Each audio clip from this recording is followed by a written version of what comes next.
vocês. Eu sou o Renato Fregnani, sou arquiteto, sou atual presidente do Retail Design Institute e junto com o IED a gente tem uma parceria de promoção de eventos relacionados ao tema varejo.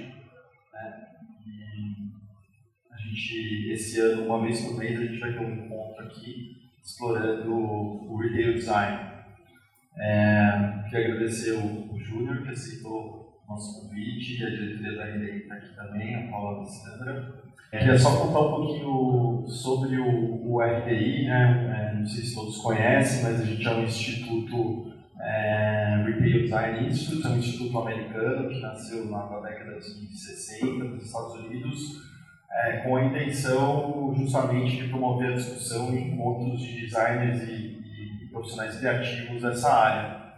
E desde então foram surgindo capítulos espalhados no mundo. A gente tem vários estados americanos, tem no Canadá, Espanha, Hong Kong, Austrália. E aqui no Brasil a gente tem um capítulo de São Paulo, a gente representa o país todo. O Fernando da Nespresso, que vai contar um pouco para a gente do desenvolvimento dos negócios deles lá. Depois a gente tem já esse calendário pré-determinado, com as datas e todas. Vocês podem acompanhar a gente pelo nosso site ou pelo nosso Instagram, que é @RDI Brasil. E estou terminando. E tem aqui. O IED ele oferece cursos relacionados ao Retail Design, né? Para mim são os melhores cursos que a gente tem no mercado.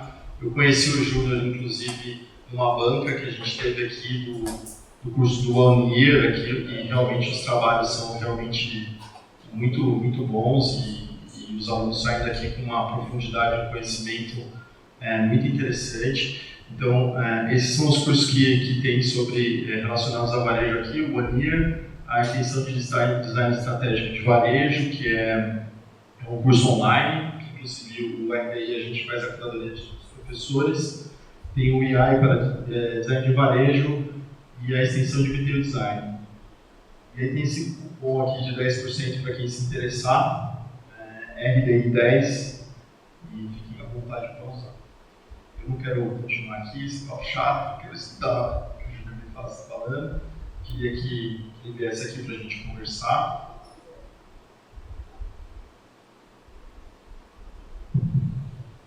Olá, boa noite a todos, boa noite. Júlio, mais uma vez, obrigado. Eu sou bem suspeito de falar um pouco desse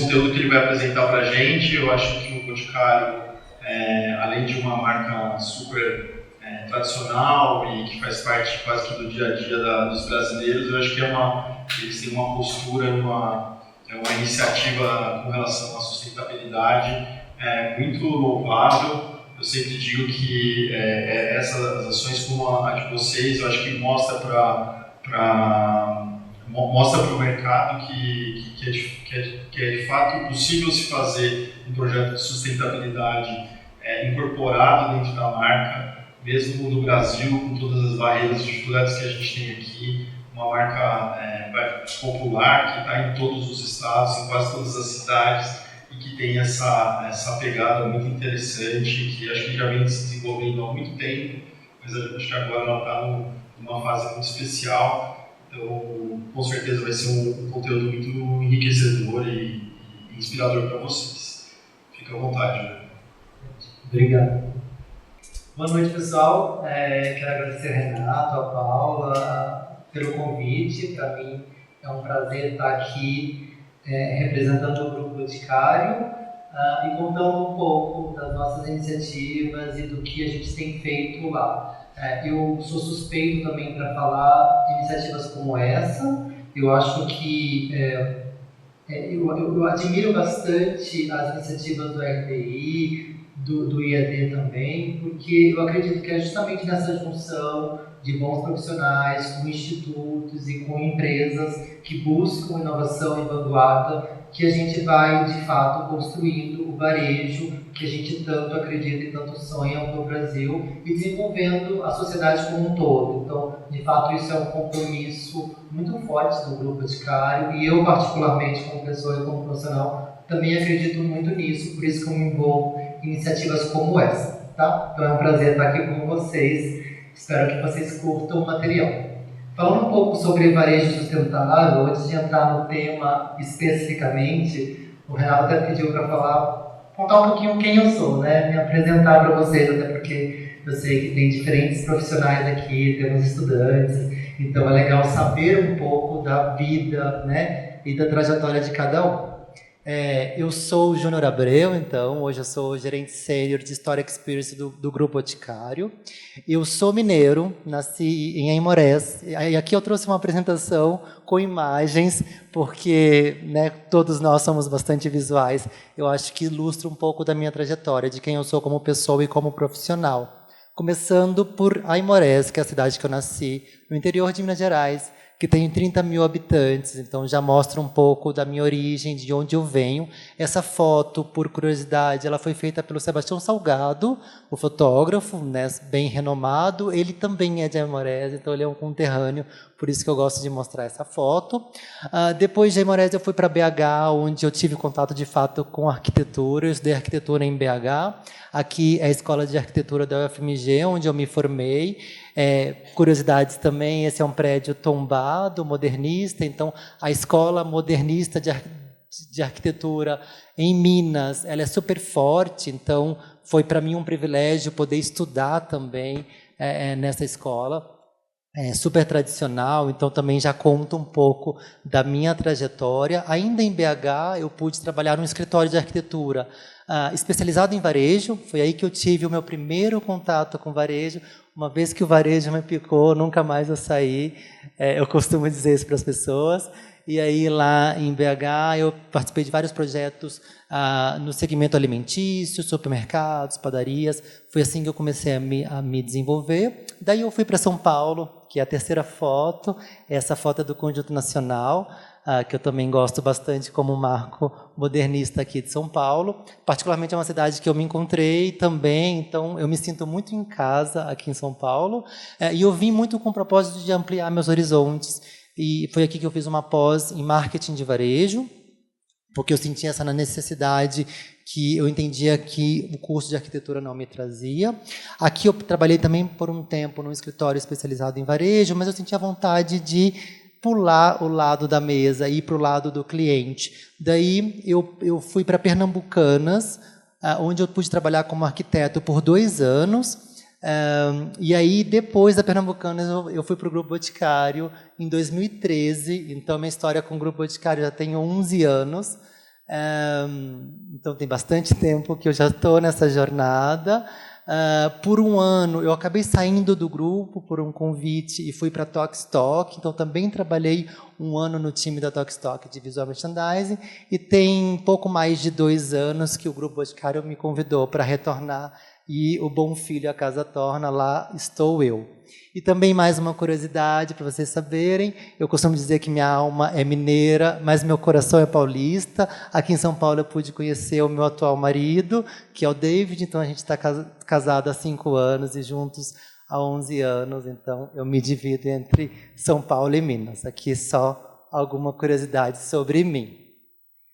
Indo ao tema que estamos aqui para falar, sustentabilidade no Grupo Boticário já é um tema bem antigo, que a gente já fala desde que o Boticário foi fundado, antes mesmo de ter a sigla ISD, dessa pauta ser tão relevante. Inclusive, no passado, a gente falava muito pouco disso por mercado, porque era algo tão natural da companhia, que não necessariamente era uma bandeira que precisava ser vendida para fora. Um exemplo disso é o nosso programa chamado Bot Recicla, que é o nosso programa de logística reversa, que nós temos em todos os pontos de venda do Boticário. do grupo, né? Quando eu falo ponto de venda, estou falando tanto de lojas para o consumidor final, quanto espaços do revendedor, que são as lojas para os revendedores, né? Então, isso ultrapassa 4.000 pontos de venda no Brasil. Esse programa existe desde 2006. Então, realmente é um programa muito consolidado. Hoje é o maior programa de logística reversa em número de pontos de venda do país. Além disso, né, ele está presente em mais de 1.500 municípios do país. Então, a gente tem, de fato, uma capilaridade muito grande. Nós estamos em alguns municípios que a gente só consegue chegar de barco, por exemplo. Eu também sou responsável pela área de visual merchandising, que a gente envia os materiais de campanhas para as lojas. Tem lojas que recebem esse material de barco, que estão em áreas bem remotas, principalmente no norte do país. E aí, uma vez que a gente evoluiu nesse programa e consolidou ele, a gente também se questionou muito, legal, eu já tenho um processo de logística reversa importante, o que eu faço com essas embalagens que eu retorno para a indústria? Então, a gente vem evoluindo nesse desenvolvimento de novas soluções para essas embalagens e fortalecer a construção de uma cadeia circular mais perfeita. Daí surge a ideia de um projeto, que é um dos projetos que eu divido com vocês, que a gente tem bastante orgulho, ele já tem mais de 3 anos que a gente está rodando com ele na praça, que é a Loja Sustentável. É uma loja que foi desenvolvida com materiais plásticos provenientes do Bote Recicla. E por que essa loja é tão relevante como projeto? Primeiro que ela reforça proposta de valor e presença da marca. A gente leva essa mensagem para locais que até então isso não era tão claro para o consumidor final. Hoje um desafio que a gente tem com o nosso programa de logística reversa é, de fato, criar a cultura do brasileiro de dar o destino correto para as embalagens. Isso não é algo tão comum como a gente vê em outros mercados. Então, a gente tem um papel aqui mesmo de mudar essa cultura, um olhar mais educacional para fortalecer isso. E aí, eu tendo uma loja que ela é o símbolo materializado da utilização de um plástico reciclado, isso fica mais tangível para um cliente final. É comum as pessoas pensarem, eu vou devolver minha embalagem, mas o Boticário vai usar essa embalagem para fazer um novo produto. Não é, na verdade, não é isso. Pode até utilizar, mas com o processamento desse plástico para desenvolver um plástico novo, e não pegando exatamente a mesma embalagem e reaproveitando. Não é assim que o processo funciona. Só que, de fato, isso tem que ser comunicado e explicado para o consumidor final. Além disso, esse modelo ele é adaptável a vários pontos de venda, que hoje eu não tenho espaço para ter uma loja. Então, ele é como se fosse um container. Na prática, ele não é um container, né? Ele não atende ao transporte marítimo, não tem nada a ver com o transporte marítimo, mas visualmente ele lembra um container. Então, eu posso colocar num estacionamento de supermercado, por exemplo, onde eu não tinha uma loja, eu consigo colocar uma estrutura totalmente autônoma. E aí, com isso, eu consigo chegar a ainda mais lugares que até então eu não chegava. Isso é um ponto super relevante. Ele é bem compacto, né? E aí ele facilita essa ocupação de espaço. O modelo mais compacto, a gente está falando de 16 metros quadrados, então realmente é uma loja bem pequena. Para a ordem de grandeza, as lojas do Boticário têm algo em torno de 35 a 40 metros quadrados, então está falando da metade de uma loja padrão. Além disso, ele entra numa jornada de compra do nosso cliente de planejamento e reposição, que é justamente a jornada de supermercados. Então, a maior parte desses containers estão localizados em super ou hipermercados, que são jornadas mais cotidianas, né, de compras semanais, por exemplo, de reposição, que até então eu não tinha uma loja e eu posso entrar como um complemento nessa jornada do meu cliente. Acho que a principal mensagem de por que esse modelo é tão inovador está nessa tela. A cada loja sustentável que eu produzo, eu utilizo 1 tonelada de plástico reciclado. Ou seja, eu estou retirando um plástico que poderia ir para um aterro, por exemplo, ou que precisaria passar por algum processo de reciclagem, e estou dando uso para isso. Além de trazer um impacto real em meio ambiente, porque eu estou requalificando esse resíduo, eu também crio uma cadeia circular para o que eu recolho e até para a economia que está envolvida nisso. Para todo esse processamento, eu tenho cooperativas envolvidas que fazem toda a separação desses resíduos. Então, nós temos cooperativas homologadas pelo Brasil, que a gente envia esses resíduos para que eles façam a separação correta e depois isso possa ser processado pela indústria de plástico e transformar isso numa matéria-prima que seja utilizado na loja especificamente. Tá? Então, tem toda uma cadeia por trás disso, que além de trazer uma solução ambiental, também gera, né, recursos para a economia também poder fomentar essa própria solução. E como eu falei, a gente deixa bem claro isso para o cliente final. Isso é uma loja real. Tá? Eu tanto falo que é uma loja sustentável, como eu conto para esse cliente que ela foi desenvolvida utilizando materiais do Bote Recicla. Isso é uma forma de mostrar isso tangível para o próprio cliente. Tá? Aqui é só para vocês terem um pouco a clareza de como esse processo funciona. Então, eu vou acabar trazendo alguns termos mais técnicos, que eu sei que é de interesse também de vocês. Então, basicamente, o plástico ele é separado. Aqui já é uma foto de um recipiente lá no fornecedor, então isso já chegou para o fornecedor separado assim. Veja que é só um conteúdo plástico, sendo que o Bote Recicla recolhe todo tipo de matéria-prima de embalagens. Então tem papel, vidro, tecido, plástico, não é só plástico. Aqui já é o material separado, então aqui eu estou falando de material 100% plástico. Veja que são embalagens utilizadas, então tem os detritos, elas estão sujas e tudo mais. E mais um ponto importante, a gente recolhe todas as embalagens de cosméticos e beleza, não necessariamente só do Grupo Boticário. Então o programa amplia para ser um ponto de coleta. No final eu estou causando impacto para o meio ambiente e para a sociedade como um todo. Tá? Sendo específico para o setor de cosméticos e beleza. Então, a gente não recolhe embalagens alimentícias, por exemplo, tá? Que aí requer um processo específico. Depois esse material é tratado, homogeneizado, passa por um processo de trituragem.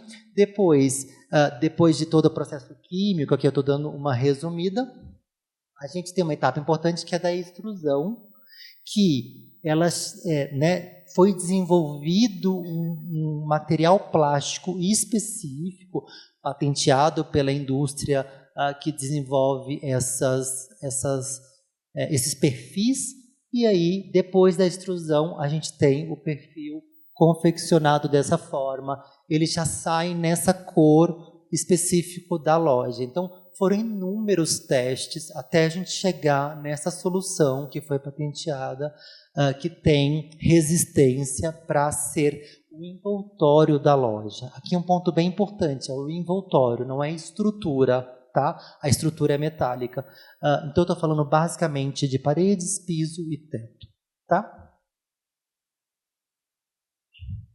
E aí, trazendo alguns dados para vocês entenderem o quão inovador esse material é e o quanto ele é importante para o nosso modelo de loja. Aqui vocês podem ver uma foto do interior dessa loja, então, de fato, é uma loja bem compacta e a gente faz questão de deixar esse material aparente, né? Vocês conseguem ver esses perfis tanto no teto quanto nas paredes. A gente tem um material 50% mais leve, então tem um ganho aqui também em transporte, cubagem desse material. A performance térmica dele também é superior, então a gente trabalhou, e isso não foi de primeira, né? Para inovar, a gente precisa, de fato, fazer muitos testes até chegar nessa solução. Ele tem um baixo consumo de água no processo fabril, isso também é um ponto importante. Muitas vezes, um processo de reciclagem requer uma utilização de água muito elevado, o que pode inviabilizar o processo por si só, né? Então, a gente precisou criar esse processo que fosse de baixo consumo. Ele tem uma resistência mecânica muito aliada ao modelo do policarbonato padrão que a gente tem aí em mercado. E, por fim, ele também atende à classificação V0 de anti-chama, que é um ponto importante para a gente aprovar com os bombeiros e todos os órgãos referentes a isso. Quando eu falo 50% mais leve, 40% de melhor performance térmica, eu estou comparando com o container padrão, tá? O container marítimo padrão, que também é uma solução relativamente comum de mercado, né? De se aproveitar um container que já não tem uso no transporte marítimo para fazer uma loja. Inclusive, nós chegamos a fazer no começo lojas com container marítimo. Mas entendemos que essa solução, por ter uma cadeia circular mais completa, faz mais sentido para o nosso modelo de negócio. E hoje eu acho que um ponto, né, importante também de varejo, que precisa ser considerado, é a rápida montagem dessa loja. A gente consegue fazer essa montagem em até 3 dias. Isso é algo muito veloz quando a gente fala em varejo. Afinal de contas, eu estou construindo toda a estrutura. Para vocês terem uma ideia, quando nós apresentamos essa loja para os franqueados, tem as convenções de franqueado, a gente reúne todos os franqueados do Brasil num local só. A gente montou uma loja dessa no estacionamento do evento, junto com a montagem de um evento. Quem já fez evento sabe que ele tem que ser montado assim, você não tem diárias de 3 semanas para montar. Você precisa montar em 2, 3 dias. E a gente conseguiu montar, a loja ficou perfeita lá, inclusive um dia choveu no meio da montagem, foi todo um caos, como a gente sabe que evento sempre pede essa emoção.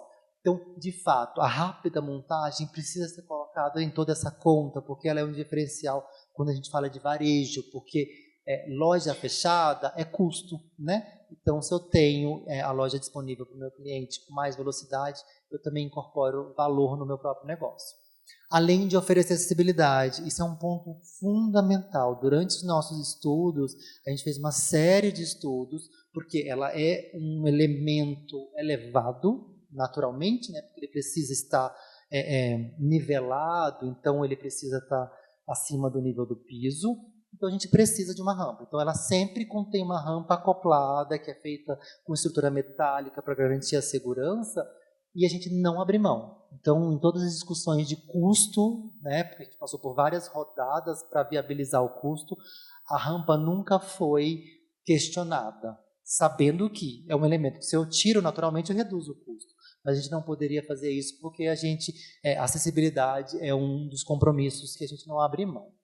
E, por fim, só para título de curiosidade, esse projeto ele iniciou nos estudos há uns 3 anos atrás, mas no ano passado que a gente, de fato, conseguiu dar um pouco mais de tração na expansão dele, e a gente já tem mais de 60 lojas no Brasil. Eu estou falando de mais de 60 toneladas de resíduos plásticos que a gente recuperou e transformou em loja. É importante a gente lembrar desse número porque ele é muito representativo. E aí, além da própria loja sustentável, a gente criou uma solução construtiva, né? Então, a gente pode utilizar para outros elementos construtivos.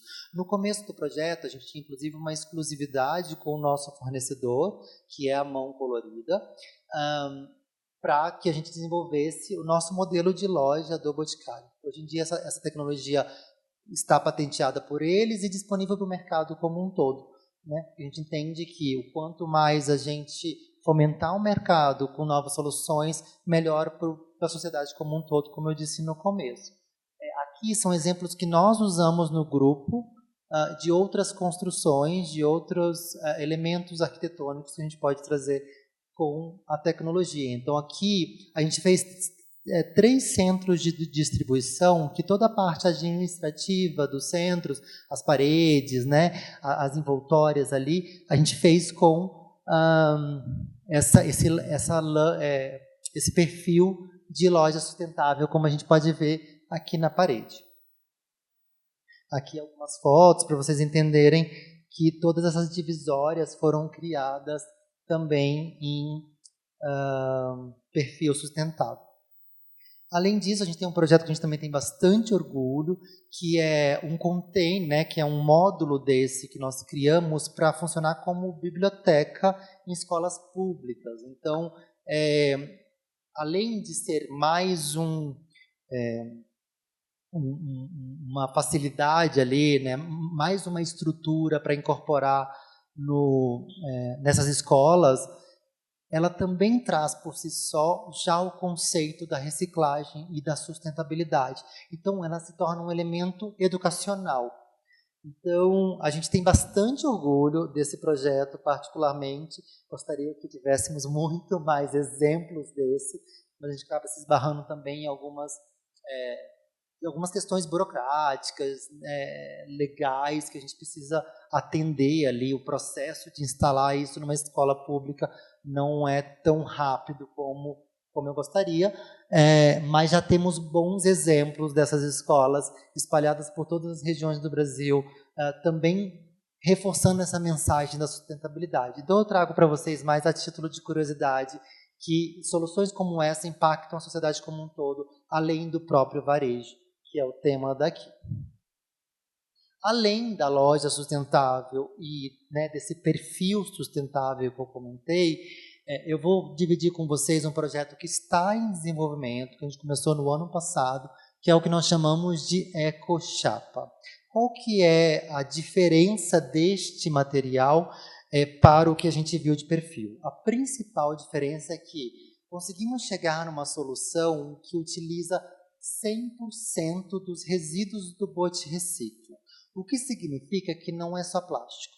Estou falando de metal, estou falando de tecido, isopor, resíduos de outras indústrias. Então, a própria Mão Colorida, que é o nosso parceiro também neste projeto, eles desenvolvem muitos displays para a loja. Na fabricação de um display, tem muita rebarba, tem muita para que sobra no processo. Quando você fabrica milhares de displays, esse resíduo de produção é muito significativo, você tem um volume muito grande. E muitas vezes você não tem o que fazer com isso. Você não consegue produzir um novo display.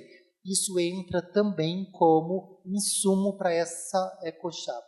Não só da própria produção da Mão Colorida, como de outros fabricantes. Exemplo, aparas da indústria de fraldas. E aí a gente vai até aprendendo de outras indústrias. Tem um volume considerável quando a gente fala da produção de fraldas, que tem aquele material plástico específico que a Mão Colorida consegue inserir nesse processo. No vídeo dá para entender um pouco melhor como é, eu trouxe um vídeo.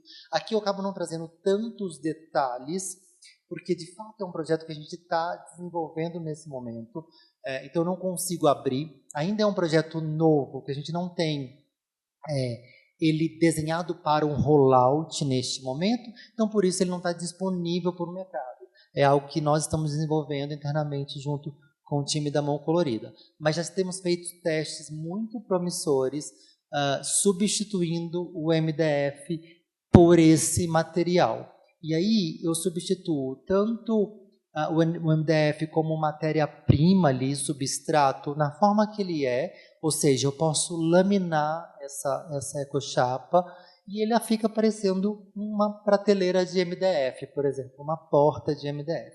E agora a gente está evoluindo para utilizar essa EcoChapa de forma bruta. Então a gente tem chegado em diferentes cores, inclusive tons mais claros, de acordo com a mistura que a gente faz. Então, como eu comentei que a gente utiliza paras de fralda, se eu coloco um volume maior disso, as chapas ficam mais claras, porque elas são, na sua maioria, brancas. Então, eu consigo chegar em tons ainda mais interessantes que eu possa utilizar a EcoChapa de forma bruta. E é para isso que a gente está evoluindo, é isso que a gente quer. Uma que eu deixo mais claro para o meu consumidor que eu, de fato, estou utilizando materiais reciclados, eu acho que tem uma mensagem importante, e fora que isso não interfere no conceito visual da loja, ela consegue atender o que eu espero de loja. Então, aqui eu trouxe 2 amostras que eu vou compartilhar com vocês. Vou passar aqui para vocês darem uma olhada. Uma primeira, vocês vão ver que essa clara que está aqui, essa é uma amostra de onde tudo começou, vamos dizer assim. Esse material ele é relativamente comum no mercado. Aqui é uma chapa feita 100% de plástico, essa especificamente de tampinhas de garrafa PET. Tá? Então é um plástico mais resistente, aquele plástico mais duro da tampinha. E aqui você pode ver uma mistura de várias tampinhas. Então eu vou passar para vocês darem uma olhada. Esse material não é tão inovador, tem outras indústrias fazendo. Tá? O que de fato é o material mais inovador é esse daqui, que é a ecochapa propriamente dita. Tá? Como vocês vão poder ver, ela tem os detritos bem marcados aqui. Aqui também foi de propósito, deixar esses detritos marcados para que as pessoas entendessem do que ela é feita. Você consegue ver pedaços de vidro, por exemplo, aqui dentro. Você consegue ver acrílico, diferentes cores. E lá a gente fica tentando adivinhar de qual produto que são esses detritos. Mas aqui você consegue ver essa imagem que os detritos estão mais trabalhados. Então eles estão mais finos, que passaram por um processo de tritura um pouco maior. Tá? Aqui é só para vocês conhecerem um pouco mais. Como eu não trouxe muitos detalhes do processo de fabricação, que a gente está ainda em evolução, eu trouxe a amostra para vocês conhecerem com as mãos, que eu acho que é sempre muito rico. Mas de uma forma geral, para vocês entenderem, o conceito eu pego tudo que eu recebo do Bote Recicla, e aí de fato tem elementos que são muito difíceis de reciclar. São os produtos que usam diferentes tipos de materiais, né? Então eu tenho produtos que têm vidro, plástico, metal no mesmo produto. Para a indústria tradicional de reciclagem, eu preciso separar tudo isso. Item de maquiagem, por exemplo, geralmente tem metal, tem vidro, tem plástico, tem resíduo da própria maquiagem. Então, são itens bem complexos e que tem baixo valor na indústria da reciclagem. Isso também é um ponto importante. Os materiais que têm baixo valor na indústria geram baixo interesse das cooperativas. Elas focam no que traz mais retorno, é natural, em que a pesagem é mais representativa e assim por diante. Então, que o volume é mais representativo, é esse o ponto. Então, aqui a gente conseguiu encontrar uma solução que a gente está desenvolvendo. Né? Esses 2 projetos que são super relevantes, eles estão conectados, né? Um foi levando o outro na sequência. A gente realmente acredita muito no potencial da ecochapa como um novo elemento construtivo que pode ser bem revolucionário. Dado que eu tenho mais de 4.000 pontos de venda e eu reformo esses pontos de venda, né, com alguma frequência, eu ter soluções que eu possa trazer a cadeia circular presente, eu estou, de fato, promovendo um impacto relevante na sociedade. E, por fim, eu acho que um outro exemplo que eu gostaria de compartilhar com vocês a gente tem se provocado muito a pensar além das soluções arquitetônicas em si. Como eu comentei no início, a loja sustentável ela é um elemento que materializa isso para o consumidor. A gente vem buscando formas de trazer cada vez mais isso presente para o nosso consumidor e para o nosso cliente.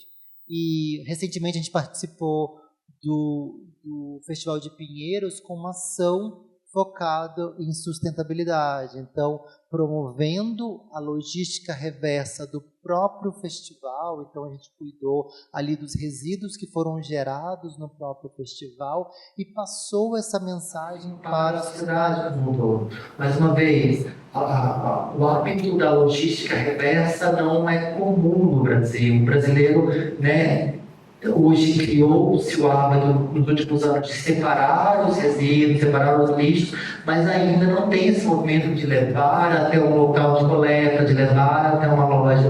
Isso é algo recente no país, que a gente precisa fomentar isso para o nosso consumidor. E a gente acredita muito em ações como essa para divulgar essa mensagem. A gente tem uma loja lá em Pinheiros, que é uma das nossas flagships, a loja Conceito do Boticário, e a gente acredita muito nessa construção com uma comunidade como um todo. Nessa ação especificamente, o cliente levava lá embalagens e resíduos para devolver no projeto e ganhavam brindes, né, produzidos com esse material de plástico reciclado. Então, nesse caso, especificamente, eram espelhos, pentes. Então, para de fato as pessoas entenderem que essa cadeia circular gera novos produtos e beneficia a sociedade como um todo. Então, aqui eu trouxe mais como um exemplo para vocês entenderem um pouco de como essas ações podem expandir o universo da arquitetura e do store design como um todo. E é isso, agradeço então mais uma vez. Aqui está o meu link no LinkedIn, se vocês quiserem acessar, fiquem à vontade. Então.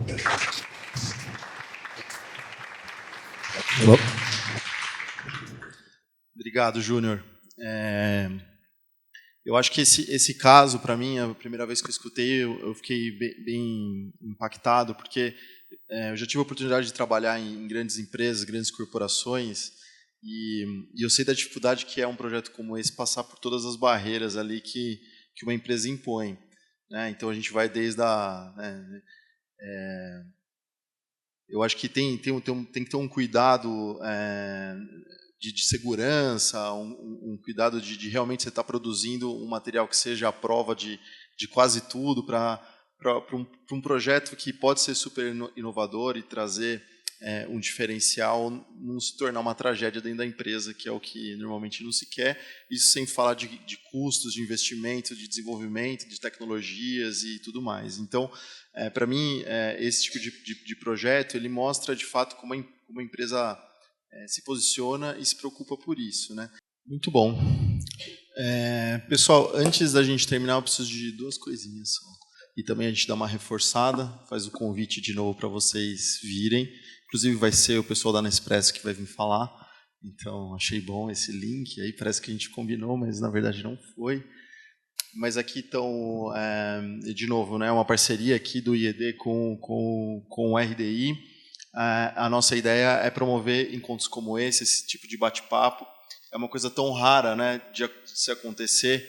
A gente que trabalha nesse segmento de arquitetura, a gente está sempre muito na periferia ali, a gente é sempre tratado como um patinho feio. Acho que isso está se modificando, e a intenção é cada vez mais promover esse tipo de encontro para disseminar conhecimento, né? Acho que eu, pelo menos, tive uma aula aqui, vou sair muito melhor do que eu entrei, né? Então, a ideia é trabalhar nesses temas, cada um com um enfoque específico, né? Hoje foi sustentabilidade, mas a gente tem outros ali que o nome é lindo, né? O poder do design, mas a gente precisa se sentir poderoso mesmo, dado tudo que a gente falou aqui. Eu acho que a gente tem que, de fato, saber que a gente tem um poder de transformação na nossa mão, seja do ponto de vista de sustentabilidade, do ponto de vista de venda para os nossos clientes e de melhoria de experiência para os clientes, né?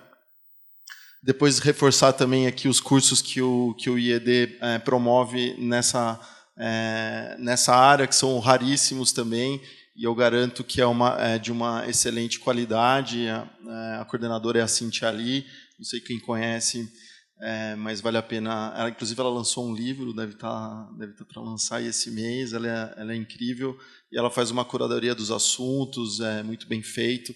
Então, a gente tem esses cursos aqui de extensão que vão um pouco mais a fundo nesses temas que a gente tem discutido aqui, né? Aquela coisa, falar um pouco de branding, falar um pouco de arquitetura, falar de visual merchandising, falar de produto, enfim, tudo aquilo que envolve todos os assuntos que um profissional de retail design precisa conhecer. Posso te ajudar no jabá aqui? Opa. Uma coisa muito legal que eu acho dos cursos é que eles são bem aplicáveis também. Acho que isso faz toda a diferença. Eu saí da escola de arquitetura, da faculdade, muito com essa vontade de mergulhar mais no universo do retail, do varejo. Não à toa eu busquei uma pós em marketing de varejo.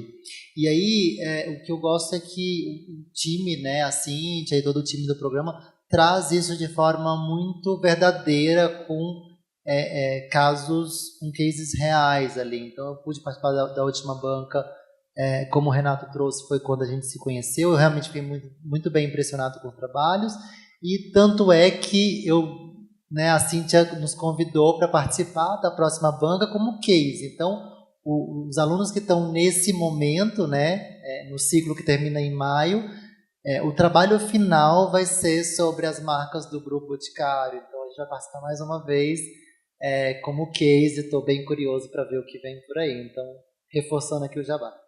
Boa. E o outro jabá que eu vou falar é do próprio RDI.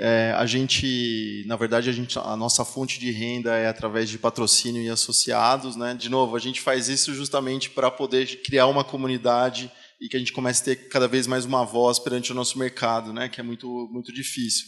Então, estão todos convidados a participar. O RDI tem alguns parceiros, o Popeye é um deles, a Suelen está aqui, também é um outro instituto que tem essa mesma característica, e para a gente é muito bom ter eles perto da gente. A Lenca Iluminação é um outro parceiro nosso, e quem quiser indicar, quem quiser se associar, fiquem à vontade. Eu falo aqui, que nem passar o dízimo na igreja, mas eu falo que é o seguinte, né? A gente como arquiteto, a gente precisa se ajudar, entendeu? A gente precisa se cooperar, participar, se afiliar, porque se isso não acontecer, a gente vai ficar cada um do seu lado ali, brigando e competindo por coisas que sem saber por que a gente está fazendo, na verdade, né? Então, esse era o pedido. O próximo era se a gente podia tirar uma foto aqui, todo mundo junto, para a gente encerrar. Mais uma vez, queria agradecer o Júnior, queria agradecer o IED aí por nos proporcionar todo o espaço.